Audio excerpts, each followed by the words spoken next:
I've decided to go to every movie in theaters like I'm going to the premiere on the red carpet because life is too short to be boring. And this past week, I saw Spider-Man Brand New Day, and I've had this men's Spider-Man tank top since 2017 when I got it for cheap when I worked at Disney, which is almost 10 whole years ago. So here's what I wanted to do with it. I found these inspo pics on Pinterest, and the parts that I really liked were the skirt pleats, the dress on top of a blouse, and the way it gathered at the waist and flowed out the hips. So the first thing we had to do was take in the tank top to be more fitted against my body, which I did really easily by wearing it inside out and pinning front and back together down my body where I wanted it to be more fitted.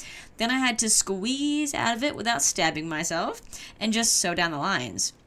I made them more prominent with some chalk, and once you sew down those lines, make sure to fit check before you start cutting anything, because you want to make sure you like the way it looks and feels before you can't go back.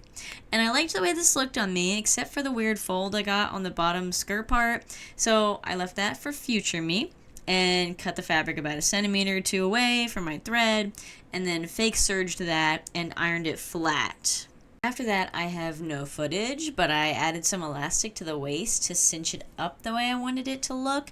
I think they call it ruching, and if you want me to go into detail about that, I can, just let me know. But at this point, it was time for the skirt that I wanted to add on because this was a little bit short as is, and I found a really nice dark blue linen fabric.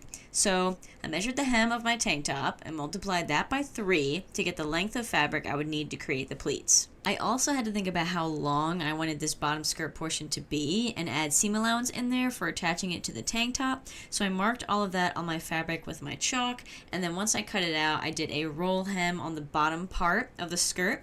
Now that I've unlocked the roll hem technique, I don't think I'll be hemming any other way. The rolled hem just looks so clean and nice. If there's a will, there's a way, and I will be roll hemming into the future.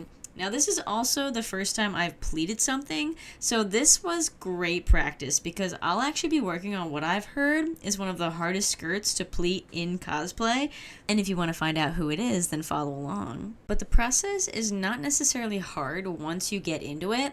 My length of pleats ended up too short, so I think I either didn't account for a seam allowance somewhere, or I changed my pleat length to 3 inches instead of 2 inches, which the video I watched instructed me to do, and maybe that set it off, but either way, I worked with it when I put it on the tank top to complete the dress, and it came out fine. I hid the seam from the blue skirt by running my thread along the same line as the original hem of the tank top, and once that was done, I gave it a wash and dry, and here's the before and after of the look. I paired it with a navy and white patterned blouse that I found at the thrift store and put on some spider web earrings to complete the look. Alright, love you, bye!